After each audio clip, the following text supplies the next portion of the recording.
Yes. Okay, everyone, we're recording this in case anyone wants to listen later. I did ask Bing to tell me because I thought I would forget, and I did. So, yeah, so we have three speakers today, and our first speaker is Alex Clapp, who just recently, like so recently, retired from our department after, I think, 23 years of service, approximately. And Alex graduated from Berkeley with his PhD, and he spent some time at the University of Toronto, then came across Canada to SFU in 1998, I think. It was just before my time. And he has done so much for us in the department. He was chair for at least 3 years, and he also later became associate dean of undergraduate studies in the Faculty of Environment. And yeah, he's just been a presence. And I know that I personally, and I know many of us are really going to miss Alex around the department, around the university. But he also had a long and productive research career in basically the environment. And now he's going to give us a talk on sustainable ecological restoration in Maui, where we find him today. Okay, please go ahead, Alex. I'm going to mute myself. Thank you. I guess rather being in presence of the department, I've been in absence for the last 4 or 5 years or so. Pandemic has made some very strange travel mates of all of us. So following instructions, I'm going to share the screen, and hopefully I can get it to coordinate right. And I will settle on in. Yeah, Hawaii is sometimes called the world capital of extinctions because it's had so many documented disappearances of plant and bird species. It's been uniquely vulnerable. And so one of my lifetime interests or ambitions has been to start an arboretum. And I decided that I would do it in Maui when retirement came because, more than anything else, it has a 12-month growing season. So you don't have to put anything aside for winter. You don't have to wait. You can, if you've got enough irrigation water, you can do most anything there. So the site is at an elevation of about 1,400 feet on the north shore of Maui. That's Haleakala in the background in the upper picture. It's a 10,000-foot volcano. It's dormant, which means it probably will erupt again sometime soon, but probably not in my neck of the woods.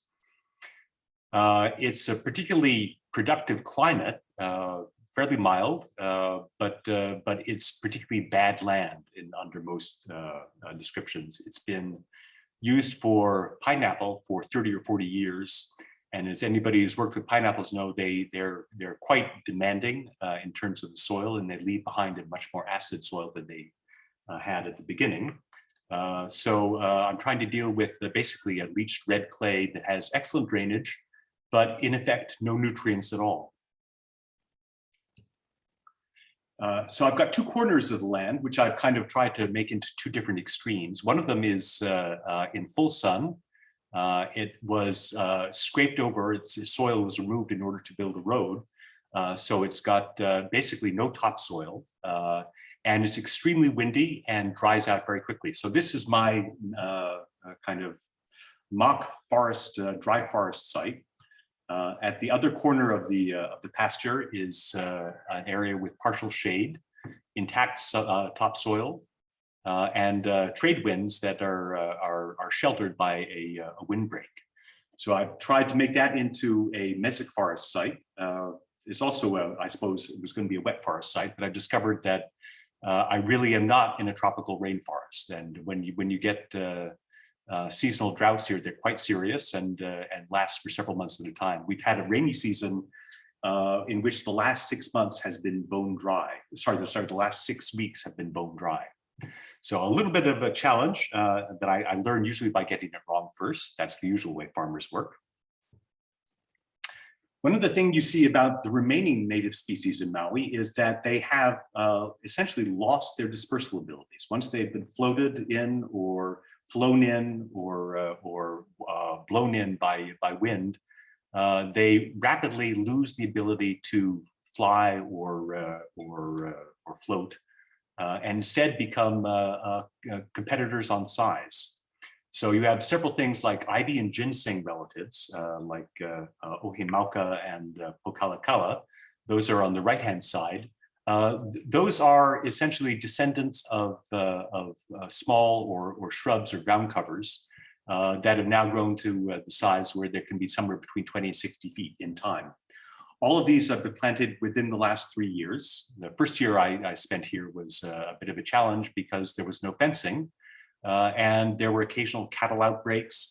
There was a feral pig on the loose, and axis deer, which have been introduced from India, are essentially so numerous that they eat everything, even if it's poisonous, and they learn the hard way. And of course, I learned the hard way, which is build a fence first, and then all these other things will start to fall into place. So I've specialized in anything that's unique to Hawaii. In this case, Hawaii is famous for having 19 varieties or species of Pritchardia, which are fan palms.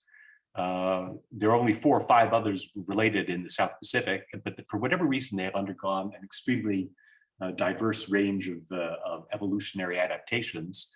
So I've tried to put them in. You can see one in the foreground in the lower left. Other areas where Hawaii seems to have developed a really spectacular radiation or adaptive radiation of species is in the hibiscus family. So we have some here that are on the left, the yellow flower is Maui's, is Hawaii's state flower, the hibiscus brackenridge. Upper right, a native white hibiscus. And in the lower right, a St. John variety of hibiscus coquillo. So the trouble with all these things is they have essentially no resistance left to any of the things they would have encountered in the places they came from millions of years ago, which means that if you let a deer get into your hibiscus garden, they won't leave until the leaves are entirely gone. So as I said, I learned a lot of things the hard way. And one of the things is have a sturdy fence with hog wire and lots of barbed wire around. So it doesn't make you the most friendly neighbor, but it does work in keeping the deer out. It's difficult to talk about sustainable ecological restoration when you're dealing with something which almost by definition has failed to be sustained. In other words, most of these species are either endangered or getting there pretty quickly. So in the lower left, that's a Pittosporum hosmeri. Would have been in a shrub in most other lands, but here it becomes a probably 20, 25 foot tall tree. And it was observed feeding, or that is Hawaiian crows were observed feeding on its seeds. But now the Pittosporum is endangered and the Hawaiian crow is nearly extinct. There are probably 5 left of them. They're all in captivity. They, unlike the crows you're so familiar with in BC, these are not adaptive or aggressive or particularly clever, and they're definitely on their way to the history books. Same thing with the coquilla in the upper right. That's a fairly spectacular flower, about 5 or 6 inches wide. And it is basically a hibiscus flower that has developed a series of spiral curves. That means you can only get into it if you have a beak shaped more or less like the iiwi, which you see in the lower right. The trouble is with both of these, the coquilla is now restricted to a few dry forest hills in the Big Island of Hawaii. The iiwi is now restricted to landscapes above 5,000 feet in both the Big Island and Maui. So it's essentially almost all, I would say somewhere in the order of 80% of the recorded species of honey creeper in Maui have gone extinct. Most of them due to introduction of avian malaria and avian pox in 1826, when a ship discharged its ballast water into a river. And that was kind of the kiss of death for almost all the honey creeper species. So most Hawaiian species are neither resistant nor adaptive and nor numerous at all at the moment. So it's kind of working with what's left and hoping that it grows. My basic approach has been to plant one of everything I could find, and if it survives, to plant more. There have been a few things that have failed entirely. Most of them I have fairly poor survival rates are, but a few of them, and most of the trees seem to be fairly resistant once the deer and cattle and pigs are forced out of the land. So how does these things survive? The usual description is they come by wind, waves, wings, and more recently they come with people. There have been lots of experimental gardeners who introduce anything they could find, and then very often come to regret it. So it puts a slightly different perspective on ecological imperialism when you have a portmanteau biota, to use Alfred Crosby's old term, in which first the Polynesians brought their canoe plants, and the Europeans followed with the full kind of complex suitcase of all the species that became dominant in European agriculture. So that pig in the lower right did a great deal of damage in my first year. I never managed to trap him or her, I'm not quite sure. But eventually, I think, died of old age or was picked off by a hunter.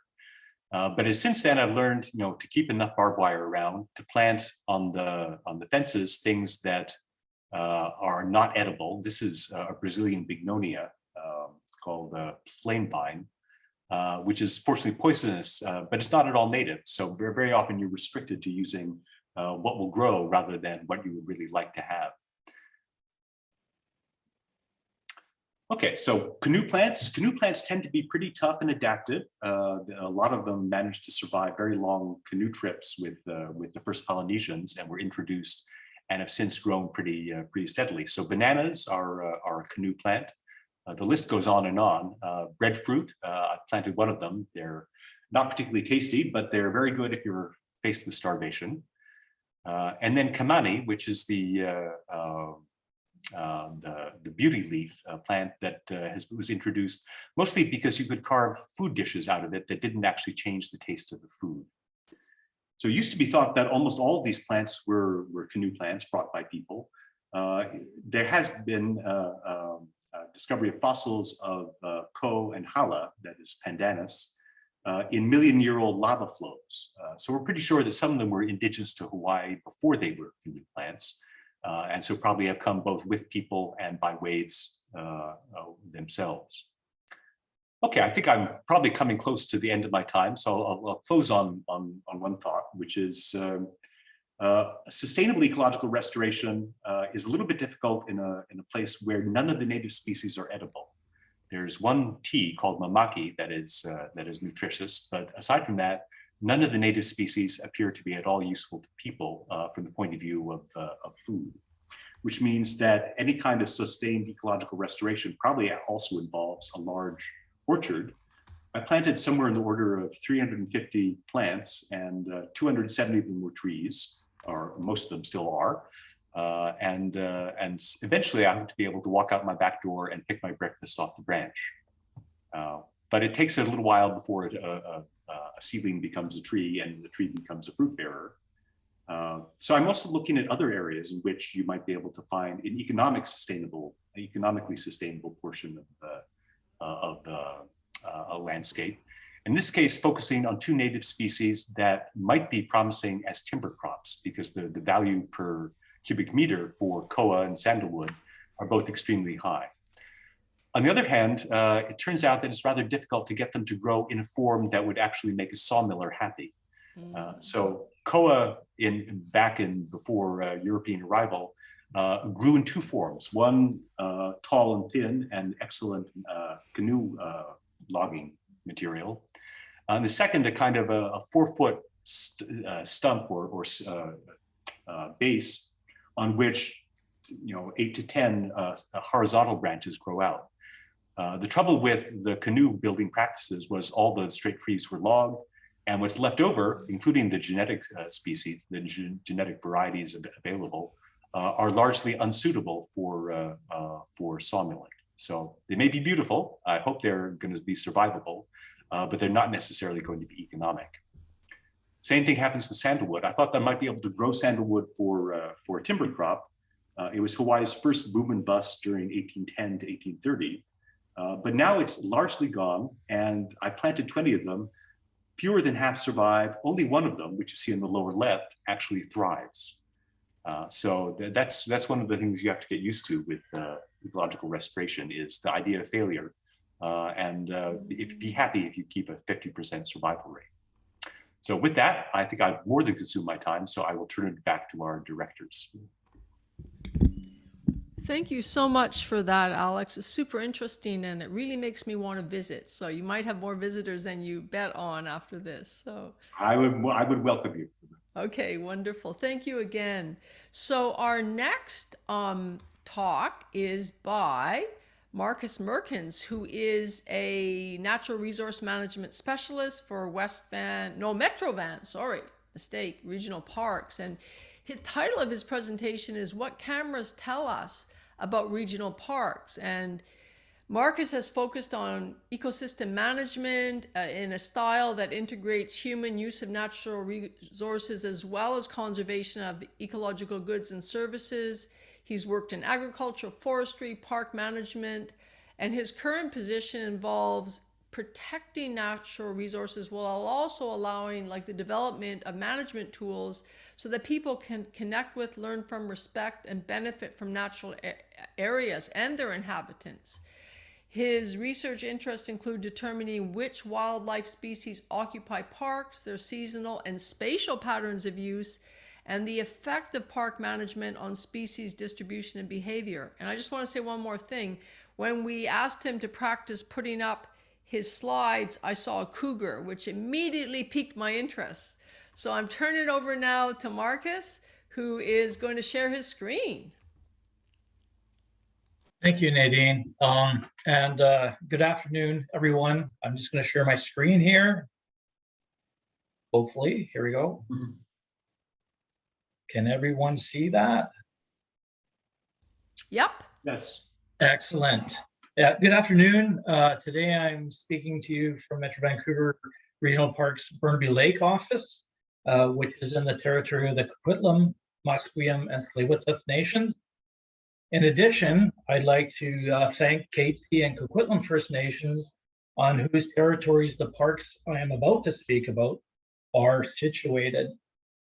We live in a very diverse region, and I hope to provide some insight into some of the species we share the region with through some of the work I've done in regional parks. Tell you a little bit about Metro Vancouver and regional parks to start off with. Talk about two of the research projects I'm currently involved with, and then show you some of the creatures that we share our environment with. Regional parks is a regional government managed system. It includes 23 regional parks, 5 regional greenways, 2 regional park reserves, and 2 ecological conservancy areas. And most of these are natural ecosystems in fairly good shape. Some are in not so good shape.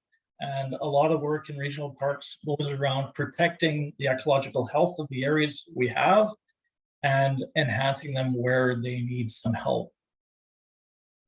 Our mandate is to protect these natural areas and connect people with them so that they can benefit from them. And Nadine mentioned that in my introduction, and it truly is a dual mandate that we hold very dear to our heart.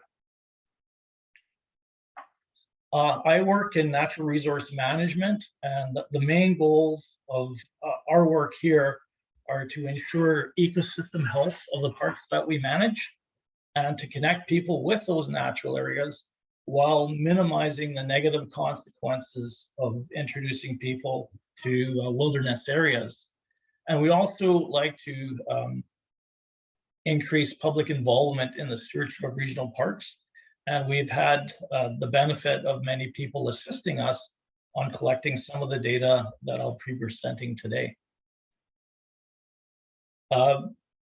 In order to better understand our parks, we use digital photography through various means. We do vegetation monitoring, aerial detection of forest health issues, remote sensing, and we're looking forward to Bing Liu increasing his work in our regional parks sometime in the near future, and we can benefit from his expertise in forwarding that work. Today I'm going to talk about how digital photography is used specifically in wildlife surveys and I'm going to highlight two parks in northeastern Coquitlam, that being Minnetonka Regional Park and Widgeon Marsh Regional Park, which is currently closed to public access, but is undergoing a park management plan development. The Minnetonka black bear study is the first one I'd like to talk about. And in order to understand why we initiated the study, we could just look at where the park is situated. It's kind of between a rock and a hard place. Minnetonka Regional Park, I'm just going to activate my laser here, hang on a second, is here in the middle of a very diverse juxtaposition of land uses. We have conservation lands to the north and east. We have farmland to the south, which contains a very rich bear food source. And we have a growing community to the west. And all of these factors together has contributed to a seasonally high bear population and the potential for conflict between people and bears in our park. And we have ample evidence of people misbehaving in our parks, trying to get too close to bears for the purpose of mostly photography. But we need to manage the risk of that conflict, but also manage the park for the benefit of the bears that occupy it and are being subsidized by the agricultural product to the south of the park.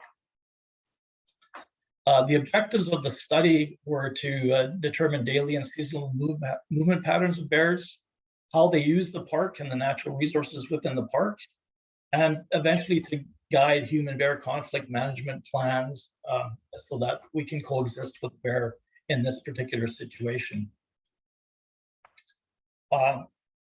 Here's a picture of the park. The dotted black and white lines are existing trails that people have access to. Early in the study, we mapped as many game trails that we could through the park. These would be inaccessible to the public.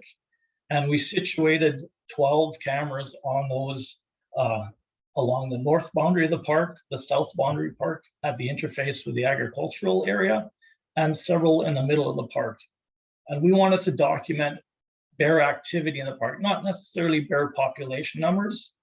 We suspect that 20 to 25 bears use the park during the summer, which is an incredibly high population for such a small area.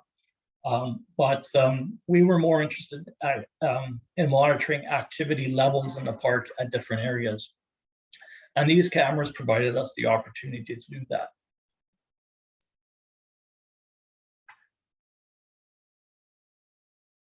So, just a moment. We set the cameras at the, we added additional cameras in the second year to cover more coverage along the roadway where the interface to the agricultural area was. Over the period of 2 years, we collected somewhere in the neighborhood of 15,000 images, of which in year one, about 1,000 were of bears, and in year two, roughly 2,000 were of bears. And the 1,240 pictures were captured at the 4 additional sites that we installed in the park.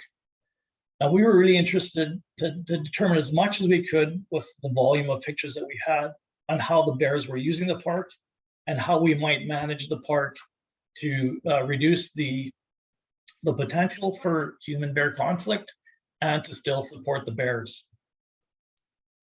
Here we have the data from the 2 years of study.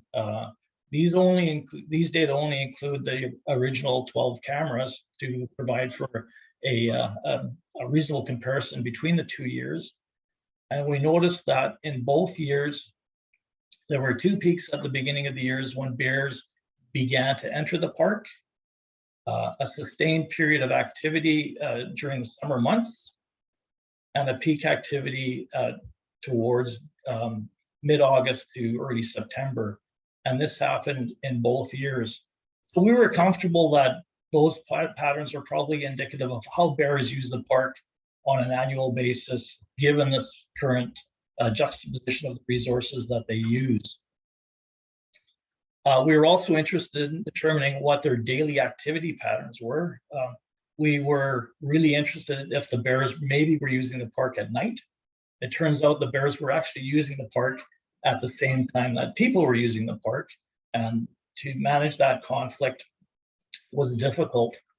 At the peak period, we also determined that peak activity was almost entirely in the lower end of the park at that agriculture park interface. And that's where we have the greatest number of people interacting with pairs. Of the bear detections, we also looked at occupancy time at the cameras. Usually that occupancy time was very short, a passing of a bear to get to another location. But some of those sites showed extended periods of behavior. And those extended periods of behavior are important to understand in terms of what they provide for bears in the park. So the behavioral observations that we made of bears during this study indicated that most of the observations were bears traveling. 97% of the pictures were of them traveling across the front of the camera. And those situations where the occupancy time was longer, they dealt with social interactions between bears, which included breeding, social interactions between juvenile bears, siblings, marking of trees, and sleeping. And in fact, we captured one bear sleeping for an incredible 10 hours in front of a camera in our park. This is probably one of my favorite pictures that we captured during this study. And it shows a sow nursing 2 cubs in a very quieted area of the park that was not accessible to the public. And about 3 hours later, after the cubs had a little bit of a nap after eating, you can see they were playing as bears would do in natural situations. So some of the management implications that we determined as part of the study were very specific human-bear conflict management practices, which involved restricting access to vehicles to the site through seasonal road closures, and education and enforcement of appropriate behavior in the park. In terms of managing the park in itself, natural area management was important in reducing the potential for that conflict. So we removed cover from areas that were in close proximity to where people would be, but we provided ample cover in other areas of the park so bears could have that security they needed. We continue to protect those areas that people do not have access to, and our park planning will continue to do that in the future.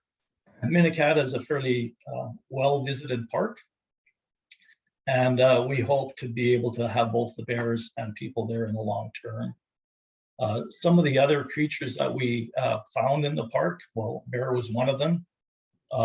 We found lots of cougar activity in the park. These next pictures are all from the same camera, which is at a location where the wildlife gained access to the wilderness beyond the park. We captured bobcats. Looks like a kitty. It's actually a bobcat, a wildcat in the park. American marten were located in the park. And less known species like the spotted skunk. Most people don't know that we have 2 species of skunk in British Columbia, one being the spotted and the other being the regular skunk. So we did capture some of the rarer species, also including Pacific jumping mouse, for example. In total, 39 species were captured on film.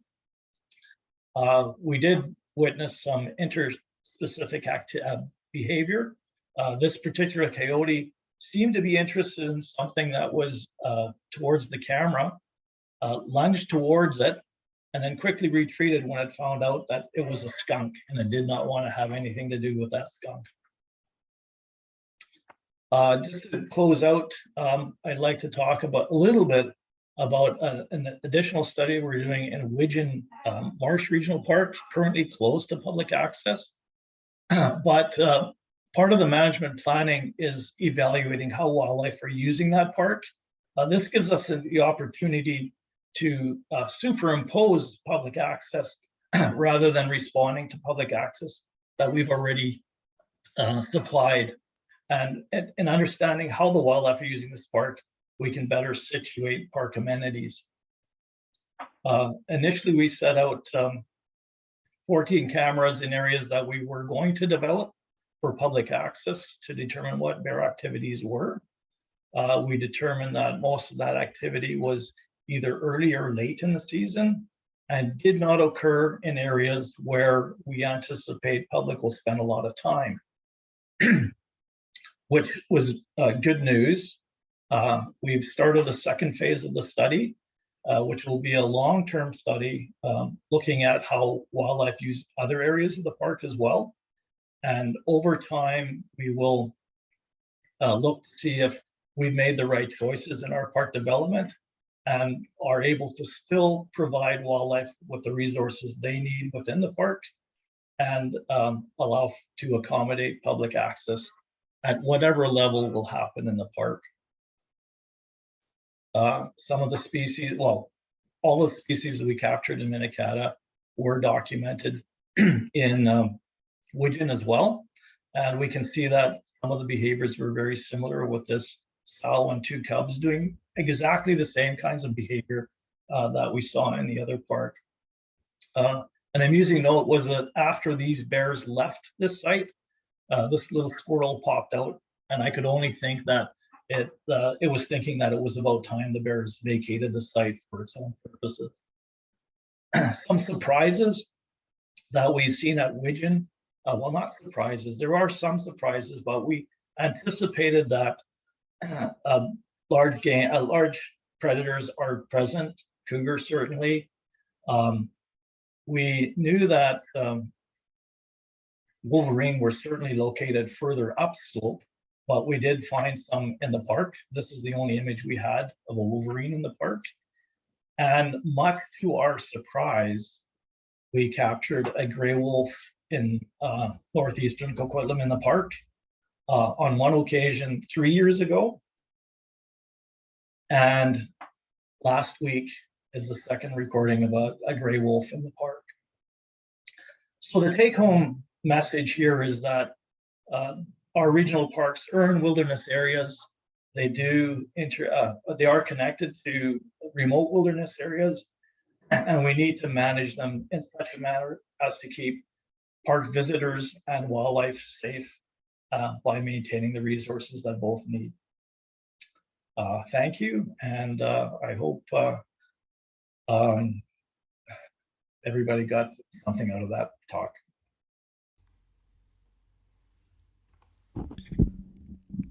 Markus, thank you so much for that. I have to say, I didn't know about the spotted skunk, and I was just like kept thinking, wow, wow, wow, because it's just so interesting to see those animals that live right beside us.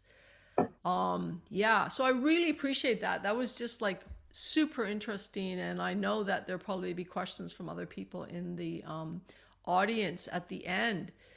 So, guys, our next speaker is John Pickering. I've known John for quite a while because I was here when he first came into our program as a master's student, and now he's a postdoc. So he's going to talk about the uncertain academic path, and that's particularly close to my own heart because I didn't start my master's until like just at the beginning of my 30s.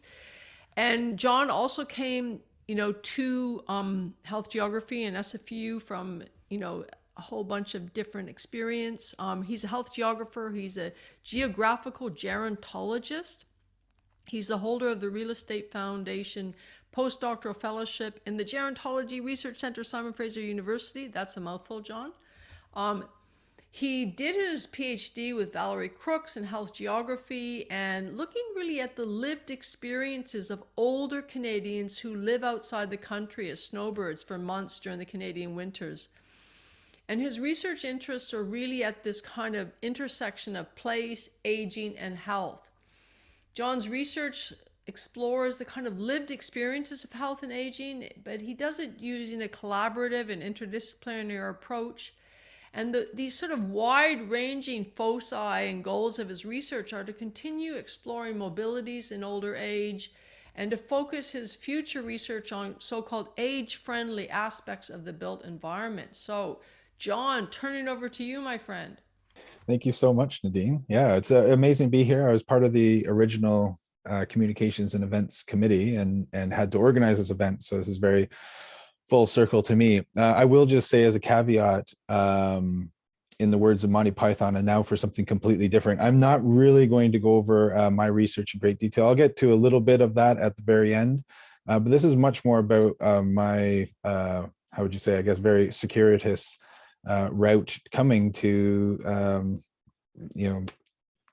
academia in general. So just got to start in the beginning. That's me, 2 days before Halloween in October 1976. And, I'm an only child. And in the process of this, I just thought about what are all these things that led me to geography, or how did I actually get to this point? And hopefully if there's anybody else that was as lost as you'll see I was at various points in my life, maybe you'll see there's some light at the end of the tunnel. This is Algonquin Provincial Park, and I spent a minimum of 2 weeks, upwards of probably a month or even 6 weeks, camping there, like in various sections of pretty much each summer and maybe early spring and even late fall. I was born in Huntsville, very small place, known for a golf resort more than anything else, kind of just north of cottage country for Torontonians. For those of you not really familiar with Ontario, this is Toronto down here. Obviously, this is Kingston over here on the right, where Queen's University is. This is where my family, 6 generations ago from Scotland, decided was a great place to stop. I don't know why after living in BC, but some poor decisions in my opinion. Napanee, of course, the home of Avril Lavigne. So this is kind of like the general area, and actually in a kind of bonus, I guess, like I'm sitting in my parents' basement in Belleville right now, coming to you live. So I was a feral young gentleman running around in pine trees and lakes, playing in dirt. My father's father was an electrical engineer, but an amateur geologist. So my father, by luck, just had to be an amateur geologist as well. And I grew up with I realize now, looking back, especially just in light of this presentation, how my interest in geography probably really comes from the physical side of things, and having limestone formations pointed out to me, and glacial erratics and stuff. And anybody who is here that knows me probably knows that I've attended a lot of glaciology talks. As a human geographer is probably a little weird. Always loved canoeing. This is of course not my canoe, but I really, thinking back, I think I was always driven to geography probably by that area that I was living in. And at the same time, as the information that Nadine was kind of sharing in the bio, we moved down here to Barrie, and Barrie is located on Lake Simcoe between Georgian Bay, which is part of Lake Huron, and Lake Ontario.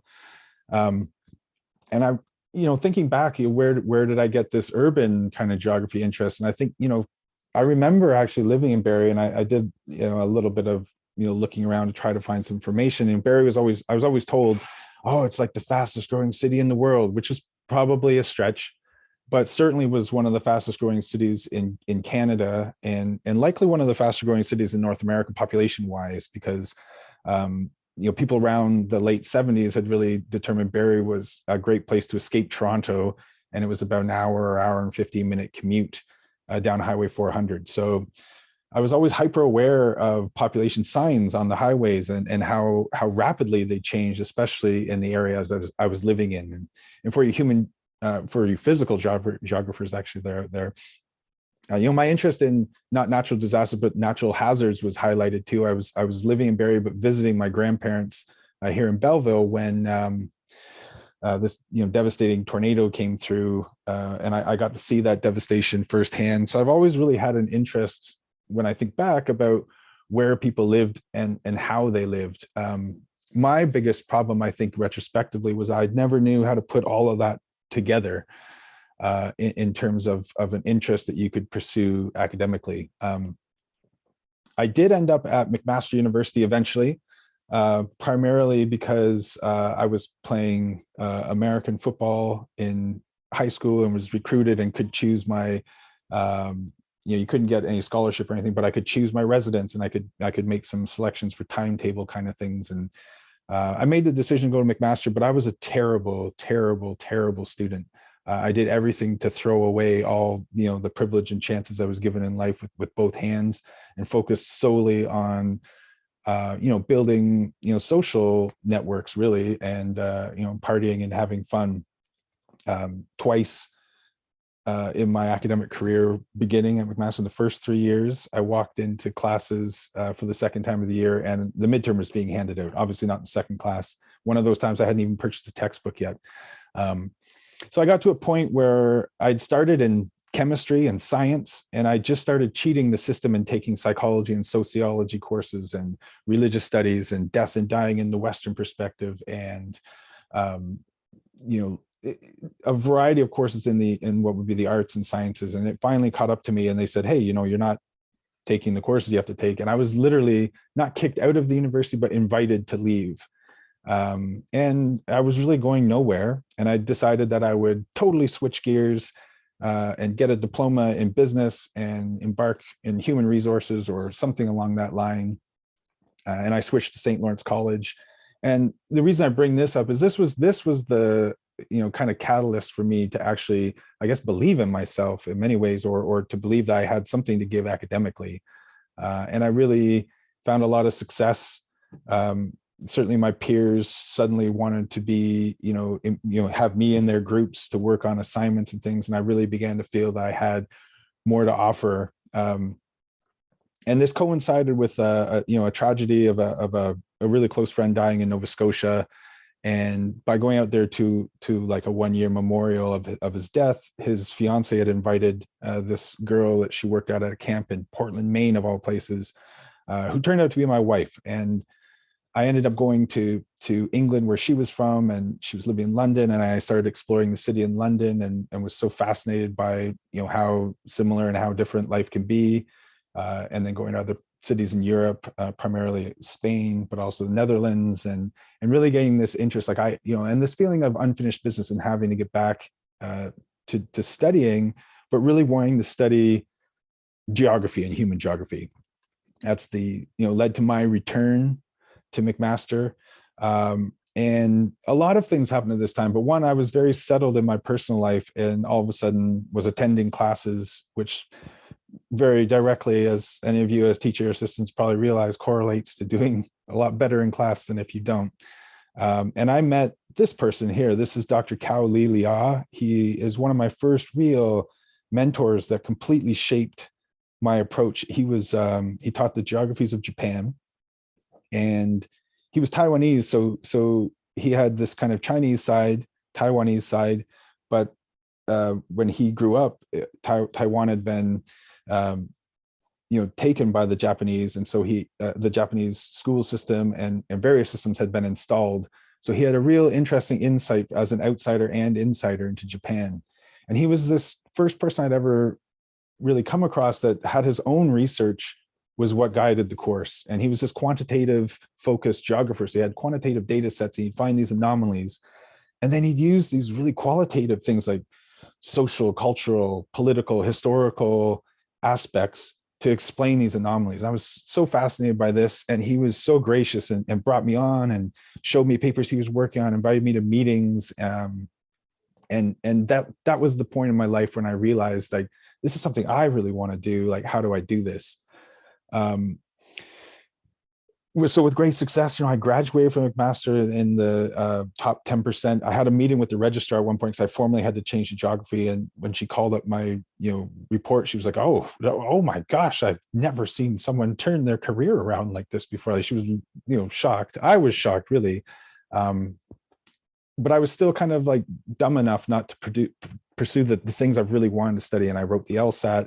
I got accepted to Calgary and Windsor for law, and deferred, and decided 9 years of school was enough. I needed to take at least a small break.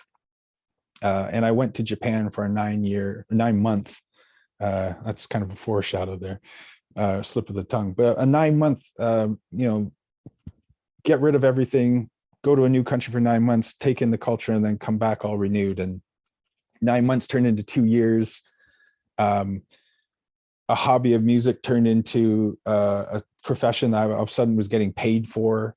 And life happened. And this is my wife on the left here. And then all of a sudden we had kids, and I started my own company. We had multiple sites, a student population of about 120 to 180 in any given year. But I still had this like overwhelming feeling of unfinished business, with all this academic success I'd had. And I stayed in touch with Dr. Kaulilia the entire time, which was really weird because I felt like, how could anybody remember someone so insignificant as me? And he was this like great scholar in my mind, and he's such a great person. So I just kept slightly involved. And through a real chance with a family friend, I ended up meeting another mentor in my life, and this is Dr. Tony Gatchell. He's now Professor Emeritus at the University of Lancaster. And I had a 30-minute meeting with him over coffee, and we got really excited talking, like nerdy excited. And then he invited me back to his office, and the 30-minute meeting turned into 2.5 hours. And by chance, Dr. Valerie Crooks in the department had been there on sabbatical. And he's like, you need to check her out. I think you two would really, hit it off. And it's so important, this supervisor, supervisee relationship. And I never understood any of that. I just kind of took everything he told me face value. And I did pursue it, and I did hit it off with Dr. Crooks, or at least from my perspective, I shouldn't speak for her. And that led to a return, to Canada, to Vancouver. And that was in August 9th of 2016. So coming back was hitting the road running. I started a review process. As Nadine mentioned, I started in the master's program, but my, focus of study really, rolled out quickly and expanded quickly. And it was beyond, a typical master's probably, right away. And we had multiple papers mapped out, and the department ended up kind of fast tracking me through to the PhD program, which has its challenges because it takes away your chances to mess up that I probably would have relished in a master's had I stayed there. But this is Florida, and we took this exploratory research trip in the winter of Florida to look at these places that older Canadians live during the winter months. And this became my real focus. And Dr. Crooks, if she was here, would tell you I was very entrepreneurial about every choice I made. I have an end goal in mind of where I want to end up. And this fit the bill for me. Health, there's lots of money in health. Aging is an interest, but there's lots of need to study that. And so I kind of merged these two ideas into this, exploding study that turned into my PhD. So this is Florida here. I learned the dangers of conducting field research. Like every tiny body of water in Florida has a gator in it. And this led eventually to settling on this, Yuma, Arizona. You might know the movie, The 3:10 to Yuma. It's about the only thing famous about it, but so many Canadians go down here, and it's one of the hottest and driest places in the United States of America. And so many Canadians go down, but we have no way to track them. So they're untracked, untraced, and unregulated. We don't know how many snowbirds there really are, people version or animal version, I would guess. So I had three research trips down there. We had an on-site collaborator. There's only one hospital in the area, so they kind of knew everything, and they knew all the issues. So I had a chance to conduct some really rich, qualitative, empirical work with focus groups with healthcare professionals, nurses, administrators, physicians. And then in 2018 and 2020, semi-structured interviews with actual Canadians, which were hard to find. I had to just find Canadian license plates and put postcards on the window every day, hoping to get enough people to interview, which we did. And this is Dr. Crooks and I, in our rental car, driving around, checking out some of these places. I never learned the dangers of research. This is sandals in a rattlesnake area, not particularly brilliant. A little bit of the landscape there. And, I really settled on these. I actually met real roadrunners in real life. I'd only ever seen the cartoons, so I didn't even know what they looked like. But this is what the communities look like that we ended up really settling on. And as part of the research I'd like to conduct into the future, there's so many Canadians that are down there. And again, we don't know the numbers, but through my research, we were able to kind of uncover some of their lived experiences, particularly in terms of managing their health across, international borders, which obviously have a lot of, implications and serious side effects if you decide not to become insured, or if you have problems navigating computers and can't actually access your insurance information when needed and things like that. So I'm definitely the accidental geographer that kind of stumbled into all this. And as a new grad, hopefully I can share that I graduated in August of last year, and then stumbled into this postdoc that started February 1st, and hopefully, exploring these communities and others in Canada, the UK, and Japan moving forward. So a real whirlwind of a story, but if you feel like you started academia a bit late and you're not sure how it will work out, somehow I found that my worries about age were somewhat unfounded. So thanks so much for the time. I really appreciate it.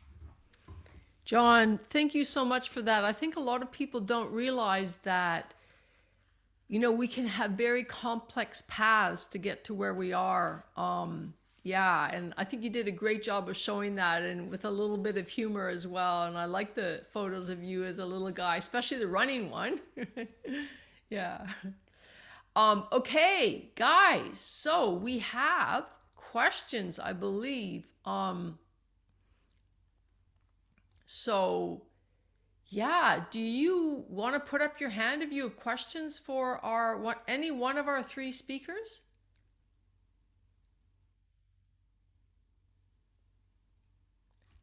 Alex Cott.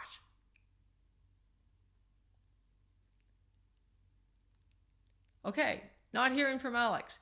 Nick, do you have a question? I do. Thank you to the presenters. Was great fun. I have questions for everyone, but I want others to join in. John, what do you think happened that made that shift? Was it age, do you think, or was it a different college?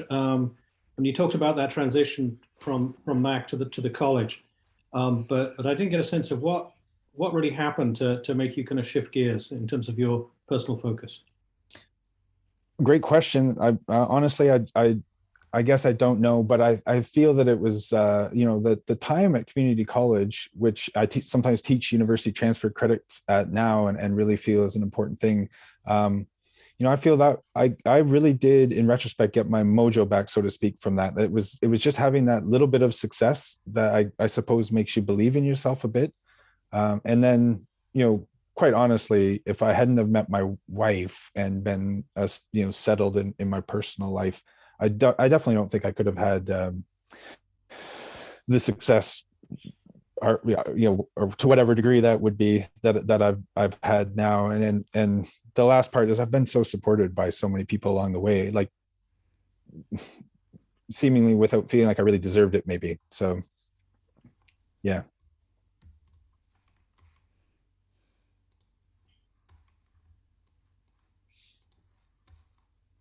Paul. Yeah, great presentations, everyone. Appreciate it.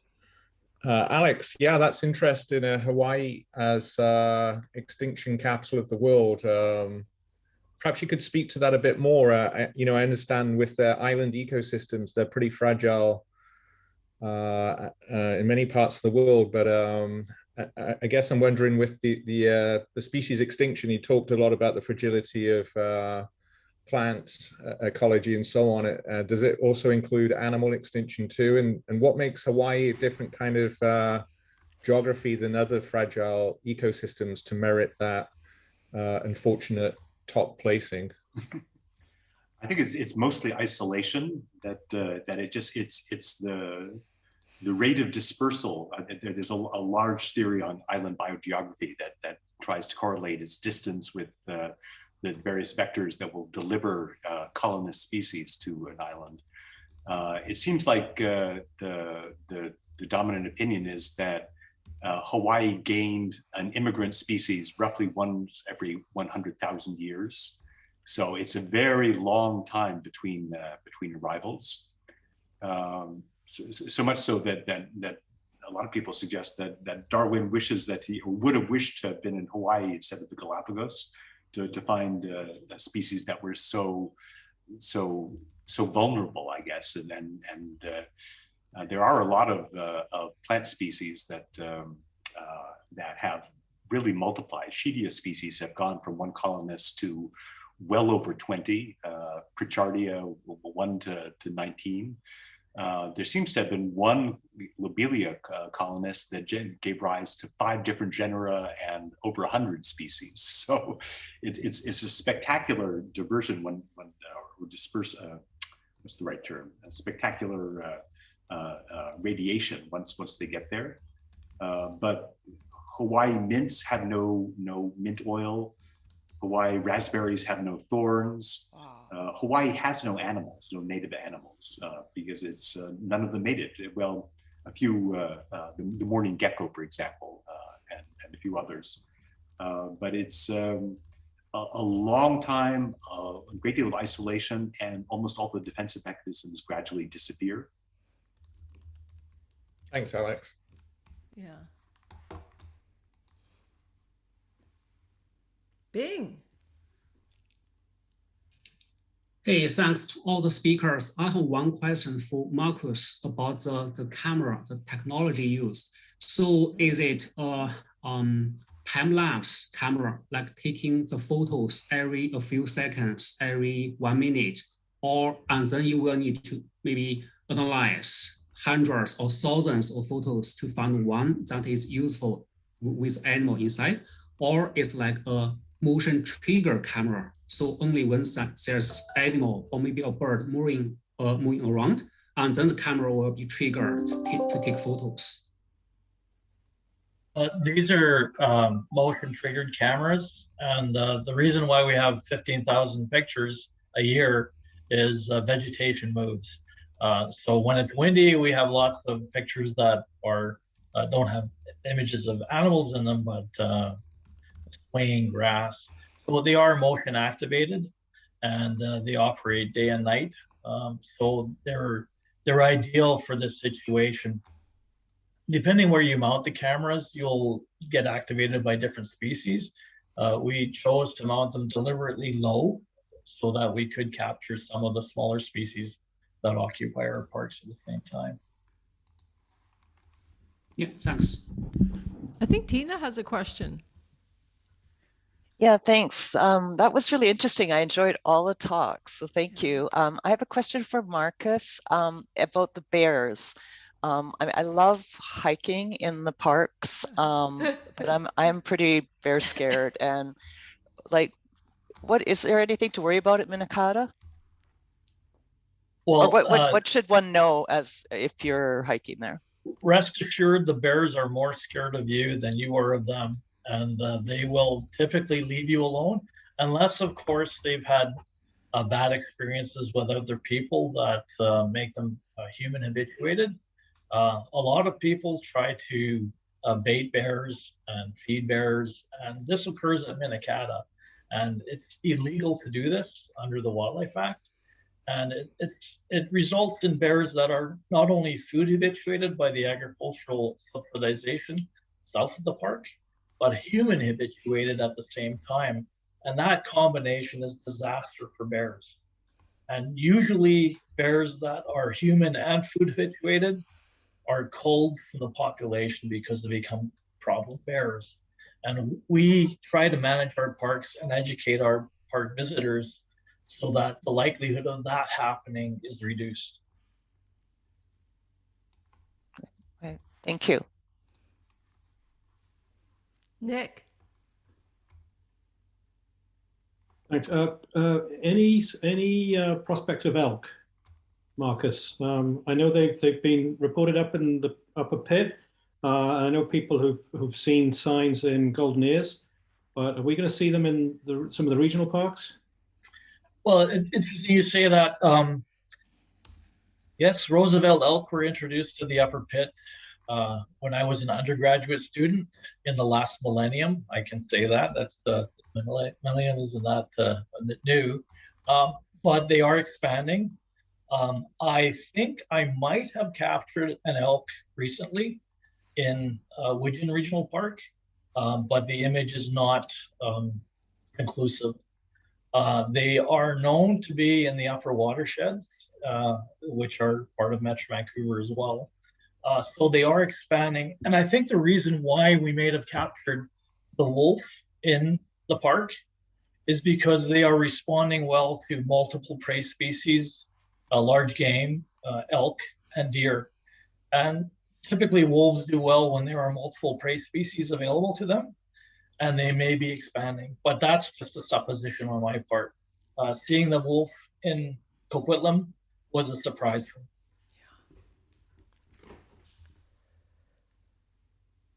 Was it a surprise to see the cougars?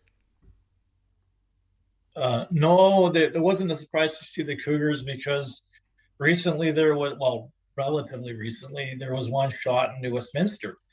So they get around. We have to realize that we do live in a wild area and that we do share our landscape with these species.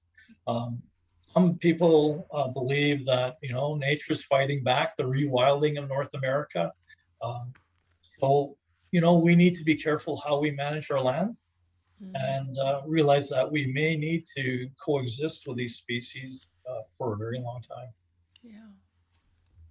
Yes, thank you for that. And thanks to all of our speakers. I think that was just such a stimulating travelogue. I know from my perspective, I think so. Oh, hold on, Christine, question. Or is that a clap? Clap. Okay, yeah, clapping. Yeah, I clap too. Yeah. Thanks, guys. I mean, it was super interesting. I love that format where it's like 15 minutes and you get to say, you know, listen to something super interesting that kind of makes you think differently. Yeah. So thanks, everyone. We'll see you at the next travelogue in the fall. Okay.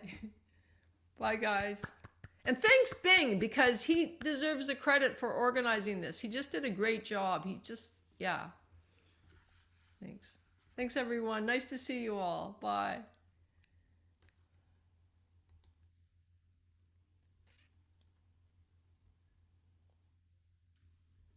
Bye, guys.